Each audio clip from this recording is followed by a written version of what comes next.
Hey guys, how you going? Hope you're all doing very well. This afternoon I'm going to be doing yet another movie review. This movie is a crime drama from France, French language, English subs, released in the year 2020, directed by Olivier Marseille, and this film is called Rogue City. So Rogue City is set in the Marseille police force. You've got an anti-gang unit that are very, very close to each other, and they've got a bit of a reputation as to getting the job done very well. But unfortunately, that reputation has brought a bit of suspicion too. So they believe that their methods they use aren't quite legal. So the new police chief, he is actually sworn to stamp out all corruption, therefore putting a lot more pressure upon this unit. So the unit have to try and hide their doings, and what they're actually doing is working with a criminal organisation. Now this criminal organisation one day are ambushed by a rival gang, and they're furious. They want this unit to actually find the culprits, otherwise they're actually going to attack them and their families, and also spill the beans as to what's going on, and therefore everyone will go to jail. So this can't happen, but the more that this unit work with the criminals, the more suspicion is being aroused, and therefore danger is coming from all directions. And so the leader of this unit takes it upon himself not only to fight off the danger from the inside, but also the danger from the outside influence. So whether or not he can, something you're going to have to find out for yourself, because that's as far as I'm going with my synopsis. Now my thoughts on Rogue City.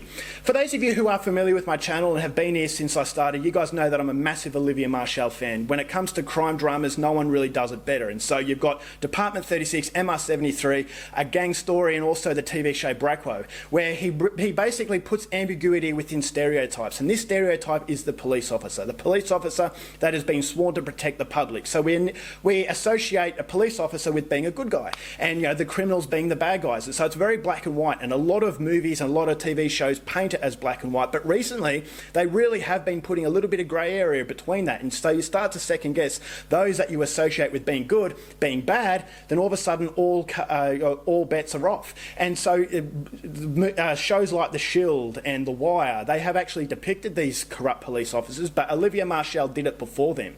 And so coming into Rogue City, I was hoping that I was going to get a similar experience, in that it was going to be, from the trailer, it was going to be another movie where it did have that grey area within stereotypes, but I was hoping that he was going to provide something a little bit different.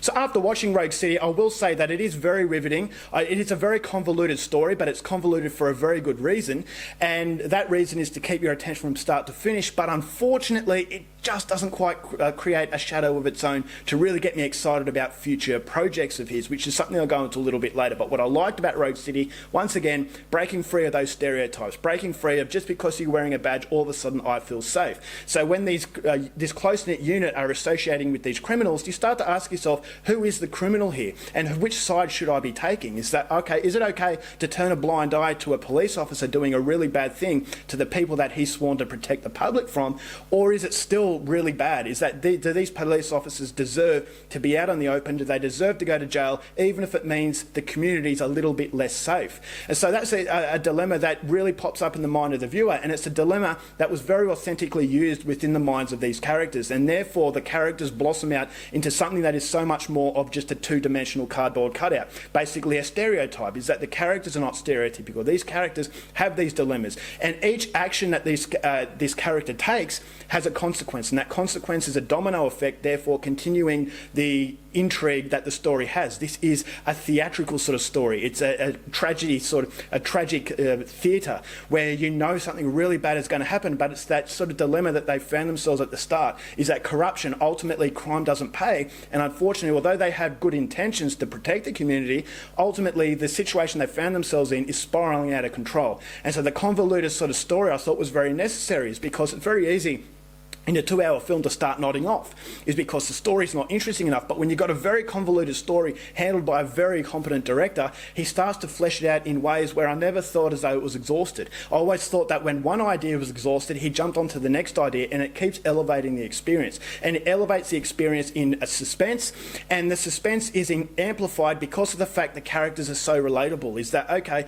I'm not really going on a side as far as stereotypes are concerned, I'm going on to sides as far as individuality is concerned. I actually like these people. I'm not just liking them because they have a badge, because ultimately, as I said, that stereotype is being has been knocked out of the way, but I'm really gravitating to them because they are good people deep down in their hearts. They've just got themselves in a really bad situation. So you start to condone the violence, and condoning the violence ultimately means that you ask yourself the question, are you a bad person for condoning this? But it's happening to really bad people. And so, as I said, that's the dilemma that's faced not only in the viewer but in the characters. And as the characters start to think about this, I always thought as though the trust within this very close-knit unit was about to explode, is that someone was going to backstab the other person, someone was going to dob someone in. And so not only do you have a threat on a physical sense, but you have a threat on a very psychological sense. And I believe that Olivia Marshall executed that in a way where it was so interesting on so much more than just one dimension. This is a thriller type of movie, but it's done in a very character-driven way. There's a few car chases. It's a very, very brutal film, which is something that shouldn't surprise me, but it's been so long since I've seen a gang story and anything from Olivia Marshall that I forgot how brutal this guy actually is. The violence is very, very hard-hitting, but the violence is very appropriate and pivotal to the world that this guy creates, is that this world has consequences. In this world, you're dealing with really bad people, and really bad things are going to happen. So the brutality of the film, I thought, played a really driving effect as far as, being in a very intimidating world. And so that intimidating world, once again, was intensified through the visuals. Visually, this is a very, very dark film, a very sleazy film. It made me feel like I had needed to have a shower at the end of it. And so the world building is not only from a psychological sense, but the visual sense helps just basically remind you that you're in a world that I don't want to be associated with. And just because someone's wearing a badge doesn't ultimately mean they're going to do the right thing. And so the characters, I thought, were really, really well done. The script allows these actors, very good actors. You got Francis Reynaud, one of my favourite French actors, who plays the villain. He was great. You have Jean Reno, who he's definitely a selling force of the film, is that he is the police chief. He doesn't have too much to play with, but I believe that this is a film just to have a really good, a really famous name on the screen, but it's always good to see him in a French language film. And you've also got Gerard Lanvin, who plays a cameo role as a mob boss, and he's a legendary French actor, and again, one of my favourite actors from this country. And so these great actors, although they're not in the film for particularly that long, each character is written with a very strong purpose. So when they start to blossom out, I thought as though they separated themselves from the next person. So they were very, very interesting, and it allows these very good actors to demonstrate their abilities. Is because with a boring character, I just feel, okay, you're there just to sell a film. But although I believe John Reno's name was there to sell the film, he still had a lot to play with, even though his character wasn't the driving force of the film. So I thought that was really well done. The script, as I said, very, very fascinating. For a character-driven film, you really need a good script and good characters, and those characters help just intensify the overall concept that the movie has. So the ending, I thought, was rushed a little bit, but I still like the way it capped it off, and it just stays true to the tone that the film has, just a very, very dark tone. But unfortunately, my biggest criticism to this movie is not necessarily the movie itself, because if you watch this film without being an Olivia Marshall fan, you're going to get a lot more out of it. But for me, seeing Department 36 and then the rest of his films, I always feel as though there's a strong sense of deja vu, is that this guy used to be a police officer, he's using his personal experiences in film, which creates authenticity, but I start to believe maybe he's a one-trick pony. Does he have anything else up his sleeve that's going to provide something creative to actually get me excited for his next movie? And so when I saw the trailer to this film, I thought, oh, this looks like a repeat of his other movies, but I was hoping that something new was going to come out. But although I didn't know how each individual's fate was going to come about, I still knew the resolution of the overall stories, because the story's been done.